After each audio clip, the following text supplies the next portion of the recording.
You are listening to MSP 1337. I'm your host, Chris Johnson, and I'd like to thank you for joining us today. First and foremost, I'd like to thank our sponsor, MSP-Ignite. MSP-Ignite offers a peer group experience that is unique to managed service providers in the technology industry. If you are serious about implementing a model for success through sharing and collaboration of best practices, this is the best way to do it. Head on over to msp-ignite.com to get more information. All right, on to the show.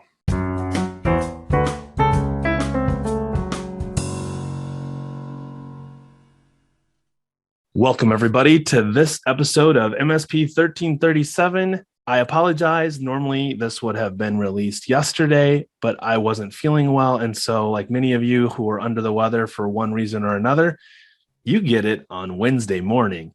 So, this week, I am privileged to have on the show Sarah O'Kelly of onShore Networks, onShore Security.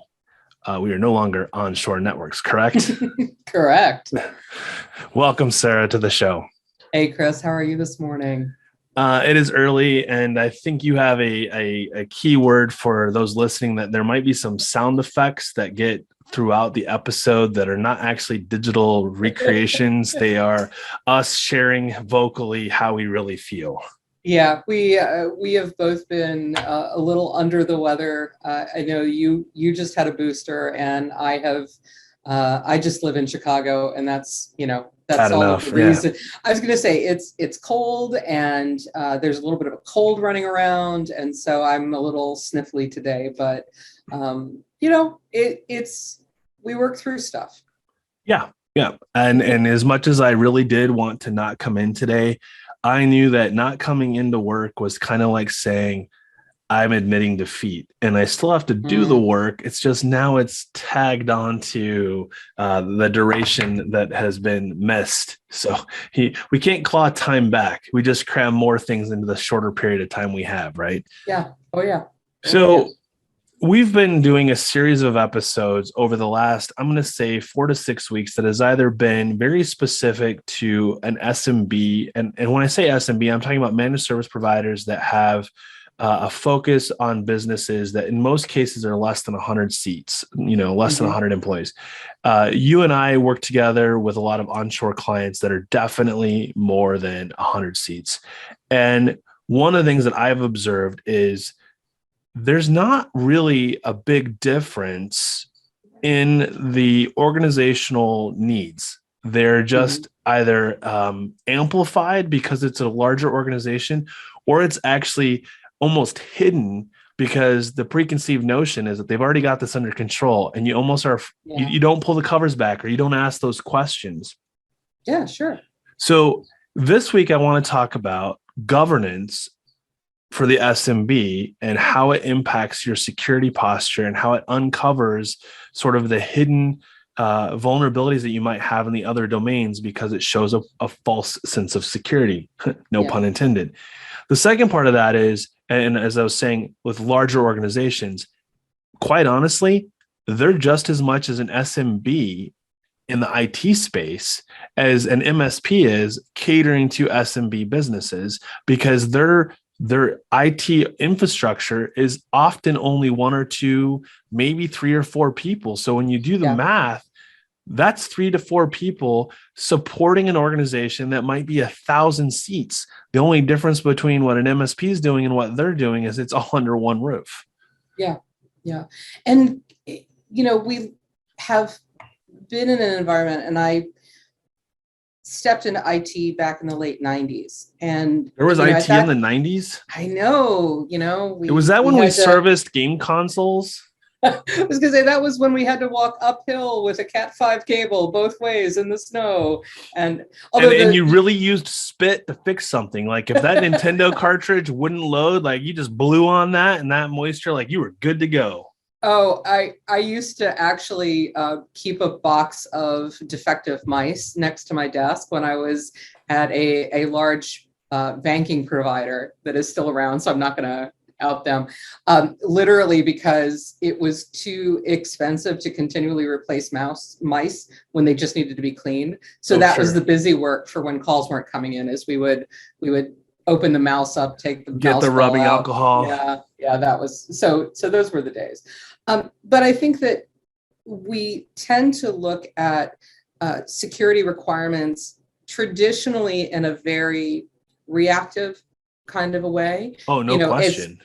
stuff hits the fan and we write a policy because stuff hits the fan. Right. And I think that there's, as we look at a maturity model, part of what makes a company more mature is the intentionality of why we are setting things up the way we are and how fluid our governance is to accommodate new risks, because new risks are coming out every day. So it really is kind of a shift from we got to do this because we got to do this to make other people happy, or basic level, to how do we strategically ensure that our company is secure for years and decades to come. Well, so right before we got on the show, we were talking about some experiences that we've had together with regards to clients. And we were talking about just more of the business space in general. And if we take the NIST domains out, if we take cybersecurity away from the conversation for a minute, talk to me a little bit about governance just in general. Like, let's not get in the weeds about cybersecurity governance, but like just governance in general, your experience. I know you've been in the industry for a long time, so you've got some, I think, key insights to this, and then we'll shift it back to the cybersecurity model, because I think seeing it first through the lens of business, then through the lens of cybersecurity, it makes a whole lot more sense. Yeah. So it's difficult because I'm also doing a lot of relearning about governance through an IT lens, because this is, it's something I've been picking up and doing more studying with recently. But I think that governance is really key to overall leadership of the company. It's the difference between I have a policy that I'm going to follow versus who are we as a company? What is our, how do we want to be successful and manage all of the risks that are in our environment? And some of that is your decisions around HR. Some of that is, into the IT area, but a lot of it is just who are we as a company? What are our goals? What are our ethics? What is our risk appetite? What does success mean to us? And that leadership has to set the tone for the company to be able to grow. Well, and I think that in larger organizations, especially, your leadership isn't necessarily defined by, quote, the word leader. It's defined by you're Joe or Bob or Sue or whoever, and you're now the department head for HR. That doesn't necessarily make you a leader. It doesn't mean people are going to follow you because of the ethics or the type of person that you are. It may be purely because you are in the leadership management role, so you have power. But then that gets into good, bad, or otherwise. How are you governing those that are underneath you, the department that you might be responsible for? Which, again, we'll get back to leadership, but good governance doesn't necessarily equate, equally to good leadership, because if you can follow the rules well, then governance can be effective. Yeah. I think, one of the interesting things that is going in my head right now is the relationship between governance and leadership. And I would say, like, if you're doing what I normally do, I'm a big Brené Brown fan. And one of the things that Brené Brown talks about is very much ethical leadership. How do we show up in the workplace? How do we create an environment that empowers our teams to succeed? How do we create trust within that? And so to me, everybody in the company is a leader in some way, shape, or form. But we have to have the overarching corporate guidance of what is our leadership stance? What are our goals as a company? When we go in and we do an evaluation of a new company, when we're working with them, one of the things we ask them is, like, how do you manage sorry, let me dial back. I'm sorry. There is a siren going off behind me, and I don't. It's kind of funny. The siren that you hear probably sounds like an actual siren. The sound I hear is a little bit of, that's it. Yeah, yeah. It's like it was an air enough. conditioner humming. It was enough to squirrel me, basically. I understand. It's gone now. But without consistent voice of what leadership and governance looks like, things don't get done. It is difficult to adhere to policies if you don't have a consistent voice with it. It is difficult to hire and retain the best talent if you don't have a consistent stance. And Right. I think that's the reactive piece, right? The reactive piece is coming in and saying, oh, like, oh, we're hemorrhaging resources in this department, quick, put a Band-Aid on it, hire somebody new. But we're not actually taking that step back, which is, I think, the goal of cybersecurity is to take a step back and look at the company that we're in the landscape that it's in, and Right. be able to think about, like, what is actually important here? What are the things that we need to protect that do not prevent us from being successful? It's that risk awareness and risk management. Right. And so often on the governance side, we don't talk a lot about risk. So we do a lot of talking about governance, a lot about compliance, but not a lot about risk. Yeah. And I think partly when we get into the IT side of it, that's more addressed, or I should say, that's tied more to the fact that we're not really, it's, each business is a snowflake. We don't necessarily know what those businesses do, right? Like we might get a high level, hey, we're in construction, hey, we're in, HR, finance, whatever. But we don't necessarily know specifically their risks. We just know that they have them. And our job is to make sure that they have the awareness of those risks. They have awareness of what they are governing, those kind of things. So bringing this back to security, and I think I was telling you before, as we're throwing out, you threw out Brene Brown. If I'm not mistaken, she wrote the book Dare to Lead. Is that? Yeah, Dare to Lead Dare to Lead is amazing, and I highly recommend it for anybody who, in any industry, is Sure. moving into a position of leadership, because it helps give you the tools to have the kinds of conversations that, as we're talking about governance, and as we're talking about governance within IT and within cybersecurity, these are the conversations that you have to show up for, and you have to show up well for them. And funny enough, if you haven't heard of Brene Brown, a name you probably most likely have heard of is Simon Sinek. And they are often put into the same category with the types of thought processes that they both share when it comes to leadership. I think he also wrote the Why Leaders Eat Last, which would be kind of in that same, the maturity of a leader. So the book that I'll throw, since we're doing book throw out, I'm currently reading The Advantage by Patrick Lencioni, and it's the first book he wrote that's not a fable.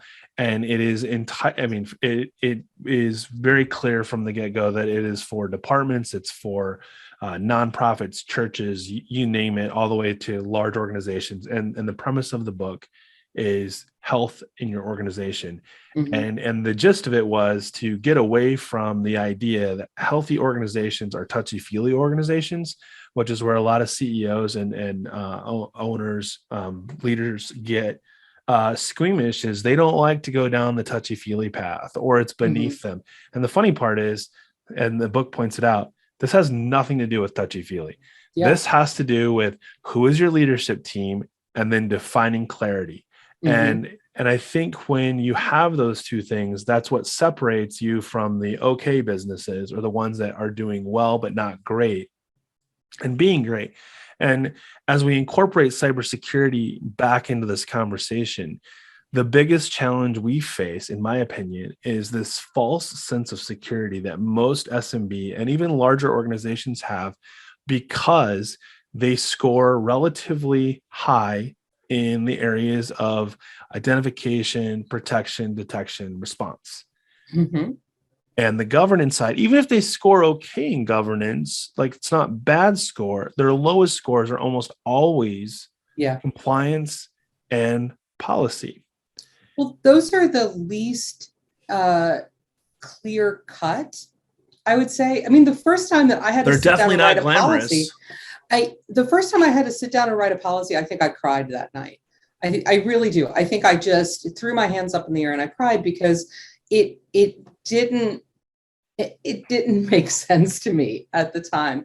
And I think that when we're looking at policy, a lot of it is as I said, we write policy in a reactive kind of way, but we don't actually think about why those policies need to be in place, because we're not starting with what is our governance stance? What is the mature look at our company? Well, and I think if you rewind a little bit, and again, I'm taking the cybersecurity piece out for a second. In the HR world, we have had policies that we as employees have had to sign off on for decades, right? Yeah. Acceptable use, employee handbook, which is a nice way of saying lots of policies slapped together, sign it, don't read it. Mm-hmm.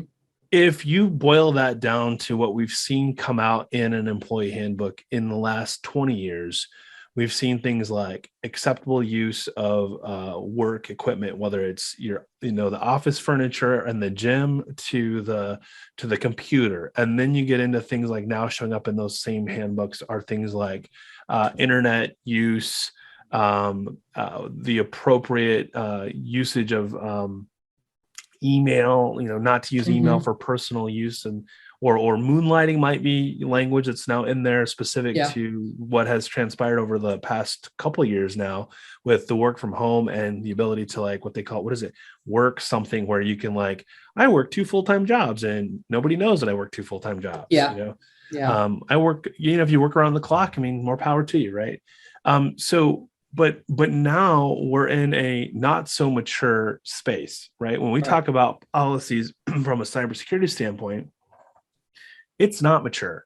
I don't care who tells you that, there's thousands of templates out there. Yes, there are not thousands of templates out there that are dialed in with any sort of rhyme or reason to how they were put together, other than maybe they reference a bunch of controls at the top and they use some sort of abstract on how to get to, you're going to have evidence that satisfies this, obscure policy. And that's one of the things that I don't want to say we specifically are trying to fix, but I think the industry that we're in, the managed services space, the MSSP space, is trying to fix is the ambiguity in policies, so that when an auditor or an assessor does come into play, we're not left holding an empty wet paper bag, right? Where when under scrutiny, it fell apart. The cat picture as evidence does not really satisfy what you're trying to achieve. Yeah. Nor is it healthy for your organization, because it's not just you that's putting their neck on the line when you write a policy and you get employees to sign off on it. It impacts everybody in your organization, and it may impact everybody in your supply chain. Yeah. Yeah, it is. As you were talking about the templates, and I think those are it's the easiest place for people to start when they're like, oh, we got to have these policies. They go look at the templates. But the way that cybersecurity is truly established within a company is to take a hard look at what the risks are, what is the risk appetite of the company, and then what do we need to do in terms of creating policy to protect that. Right. It's not write the policy and then come up with the risk register to match it. It's actually what is the actual risk that your company is undergoing based on where are your employees? What kind of work are you doing? Who do you have to satisfy in terms of regulatory requirements? What kinds of data is your company handling? And then look at what are the potential risks of, what are the cybersecurity risks of those things? Do we have a potential, if data were to get out, how damaging would it be? Do we have a tiered structure for how we deal with that? So rather than starting with a template and then backing into it, it's starting with what is the actual risk and then creating it from there. In this space, to that very question, is the policy first approach that is felt is needed, or even the risk, what data am I protecting? Because there's really only maybe 3 types of data. There's more, but what we'd say, our intellectual property, the data the information that we've created, that we own, that is who we are. Then there's the data, say CUI data or PHI data that we're responsible for different regulatory, different industries. And then there's the data that just flows through, that's transactional, credit card, PII, and some of that other stuff that flows through. Really, those are the 3 types. One data type, you may just say, I don't really care about my intellectual property, and that's fine. but you are obligated to care about the other Yep. categories. And that's where the laws come into play, right? Yeah. So what's interesting about that is most organizations have some infrastructure in place to protect data, because since for as long, like say the late 90s or longer, we have done that with technology, right? We've said, you got to have a firewall, you got to put antivirus on your computers. We've done those things. And I'm not saying that we've been really successful at it all the time, but we've had a pattern, whether it's a false sense of security or not, that has put in place evidence that you can look at that says there's an attempt here in many cases to protect the data. And when I say the data, because in many cases, a lot of businesses don't know what the data is that's being protected. They just know that they've put these variables in play. You know, they filled in the blanks to have a quote security posture. Yeah. Today, our challenges is, tenfold. How do we navigate the space and say, no, you don't need to start necessarily with risk and policy. What does the evidence tell you? If you said you have a firewall to protect your perimeter, is it? And if it is it doing it well enough? And so if you can check those boxes, put the document together that goes with that. Now let's look at what policy do I need to put in place to address, to make sure that this evidence is going to stay true over the next however long. And then when you look at it from a risk standpoint, is it enough? Yeah, exactly. I think that's the shift that most businesses need to take, is stop focusing on the can't sleep tonight, the minutia of governance from a documentation perspective, and focus on the governance from the perspective, do you have the awareness in place?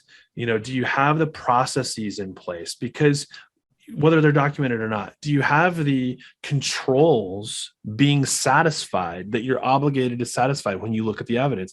And I think, and that's that repeatable process of do the audit, right? Have somebody audit your environment, do those things. And the reality is governance should be something that you are excited about. That's part of your culture, because great governance is going to turn into great companies.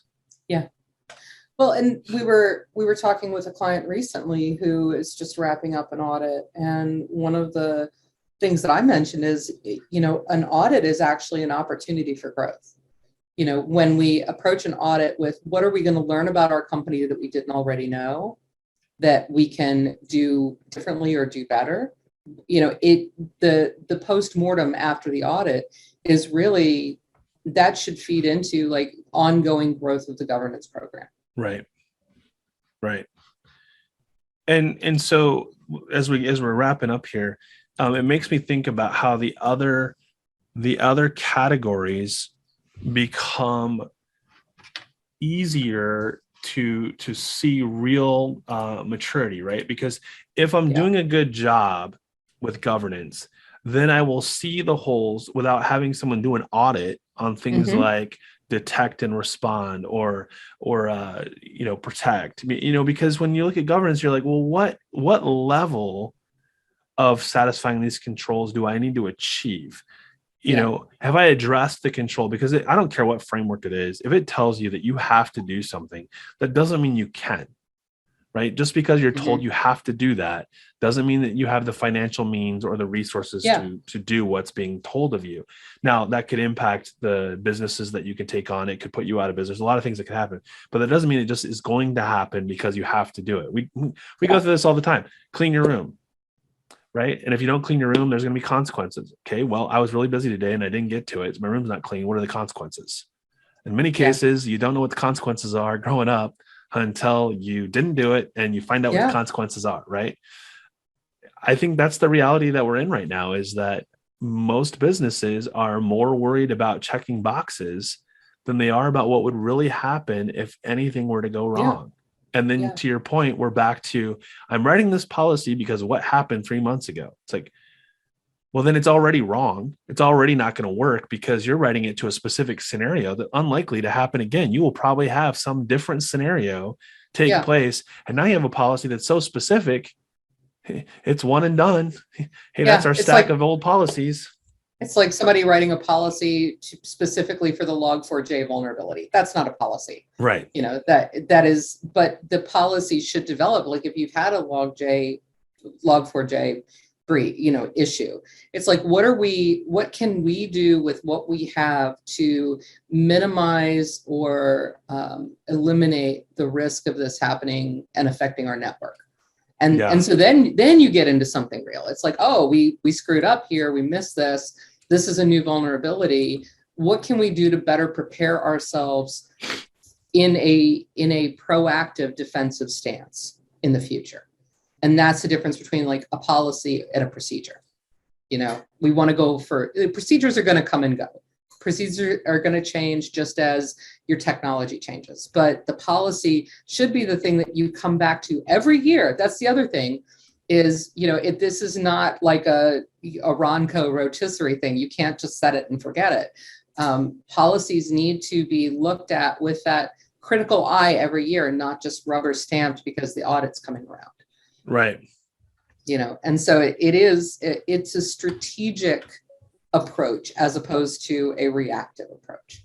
So very specifically, we recently are dealing with a client that's evaluating tools to help with exactly what you're saying, like to be prepared for next year's audit. And while we were talking to the client, it was suddenly that aha moment of like, wait, I'm not using this tool because I'm going to have an audit again in 12 months. I'm using this tool because that is barely the surface of all of the things I now need to keep track of. And I need to be able to gather it, not hunt for it. Yeah. And this has got both of those covered for you, right? Like it's not a go gather it. It's like push a button and provide it. Yeah. Yeah. And we can, the systems that automate those processes now, I love the fact that I get a calendar alert that tells me when it's time to run an audit on something or what, it's like, oh, okay, now is the time where I need all of my vendor attestation reports or, like have this running against, the audit on user accounts on this date, because it shouldn't be a thing that we have to pull all resources for a month prior to an audit to get all of this together. We should know ongoing, is anything failing? Right. Yeah. And like the number of options that are out there, there are some really good programs that are available for free or really, really cheap that enable even the smallest companies to really get off on the right foot with their governance. Right.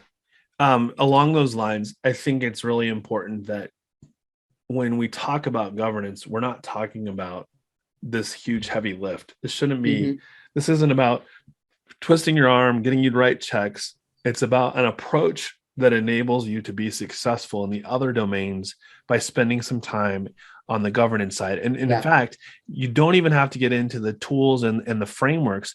Just start thinking about it through the lens of business leadership. And what would you do? I mean, if you think about it, do you want your employees to use bad passwords? Do you want your employees to put a Post-it note on the monitor so they don't forget the password? If those are the things that are happening in your organization, I would argue that from a governance and leadership perspective, they're either following the leader and doing as you do, or the controls that you have put in place, you've introduced the complexity that says, I need to find a way around this because I can't do my job if I follow the protocols the way they've been put on my plate. Yeah. All right, well, Sarah, is there anything else you want to add before we wrap this up? No. Thank you for a refreshing conversation. We'll have to do this again sometime. The governance in SMB, I think, bleeds into governance in the enterprise, because when we introduce cybersecurity, we're really almost in most cases, I think you go down to the same number of resources that are available. Yeah. And it's we can't. What we do in any one part of our company reflects on the entire company. And so if we take a management approach to governance, it is going to affect all of our company, not just the parts that we've earmarked as IT or cybersecurity. It should ideally enhance the entire company. It should give employees the latitude of knowing where the boundaries are so that they can be incredibly successful in their roles and they can add to that long-standing success for the company. I agree. Well, everybody, this has been an episode of MSP 1337. Thanks and have a great week.